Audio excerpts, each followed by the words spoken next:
Hey darlings, today I want to talk about self-worth and where we place that. Because basically you want it to be immutable. You want it to be always awesome and unchanging.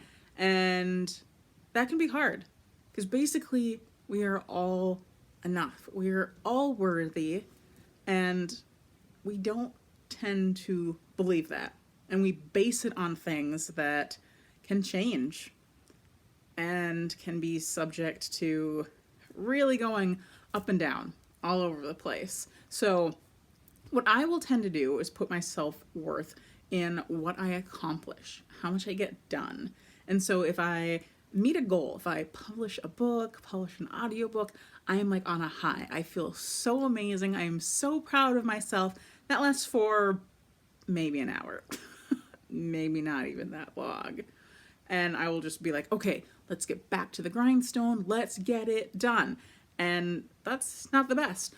Or, every day I'll take stock of what I got done. And if it's not every single thing on my to-do list, then I'll feel bad. I'll be like, oh, Kira, girl, you did not work hard enough today.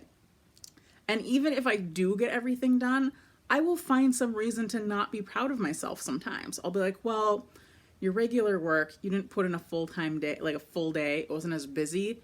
And so you didn't make as much money today. And of course you got everything else done because you had more time. Like, I seem to expect myself to put in a full 8-hour day or longer of my regular job and still be able to write, narrate, edit audio, upload audio, and do all my social media stuff, do my workouts, do my night routine, make healthy food, drink enough water, all these different things. And that can be a lot. And I try to figure out, like, why do I do this? And to change it, if I am critical, I've now been asking myself, well, what did I get done? And trying to really be that cheerleader for myself and be like, oh my gosh, like, look at everything you got done. Because if I am focusing solely on all the things I didn't do, then I just seem just blah, and I'm far less likely to get anything done. Another thing I will do is I will put my self-worth in how other people see me or in my work. So for my regular business, if I get good reviews, I'll be like, yay, I'm doing a good job. If I do one tiny mistake, I will just be like, oh man, I'm terrible. And it really takes work to be like, no, I'm fine. I do a good job. And same thing with what I do for writing or narrating. Like, if there is a negative sort of comment, it will just stick in my head and play over and over and over. Or I had a friend that's telling another friend, it's like, oh yeah, I listened to her first book and it was pretty good. And I'm like, pretty good. Pretty good? Pretty good. Pretty good. Pretty good. Like, just replaying in my head of like, what does that mean? And so I'm constantly reminding myself that no matter what I do, some people will like me, some people won't. Some people will love me, some people will hate me, some people will like what I put out, some people will not. And that's okay. And a lot of times that just has something to do with that person and not me. We can't universally be liked. My dog just sighed. I don't know if you heard her. Where is she? Hi, Matilda. I don't remember her saying. She distracted me. So distracting. But yeah. So putting our worth in things like that is not the greatest. Not at all. And sometimes we'll do that for like our looks. But again, your looks are always going to change. Maybe you gain weight, maybe you lose weight, maybe you put on muscle, maybe you lose muscle. Everyone's going to get older. We're all going to have things that change with our bodies and our skin and all of that stuff. So that's not a great place to put it. So like I said, if you just know that you are enough just because, that's where it's at.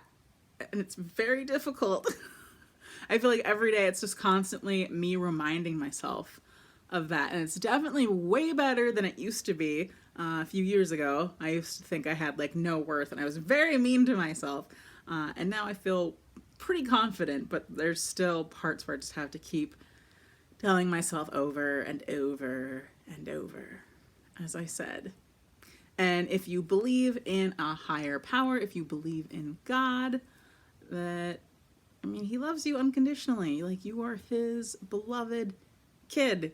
And if you don't, or if you believe in a different God or gods or goddesses, hopefully you're into ones that love you as well. And even if you don't, maybe there's your highest self. Maybe your highest self loves you unconditionally.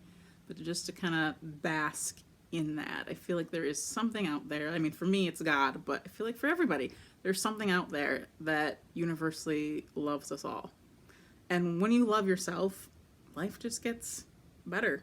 You know, when you're really picking on yourself, I feel like you get so stuck in that, you know, what you look at and what you focus on, you get more of. And so if you're focusing on all the negative parts of yourself, I feel like that's just what you're going to experience more of. I know on those days when I would really focus on what I didn't get done, I seemed to get less done because I was just constantly thinking like, oh, I don't get enough done. I don't get enough done. And I just wasn't getting enough done. It was a self-fulfilling prophecy. But when I was like, oh man, no, I am actually doing this and this and this, I got more productive. And I feel like that's the same with a lot of different things.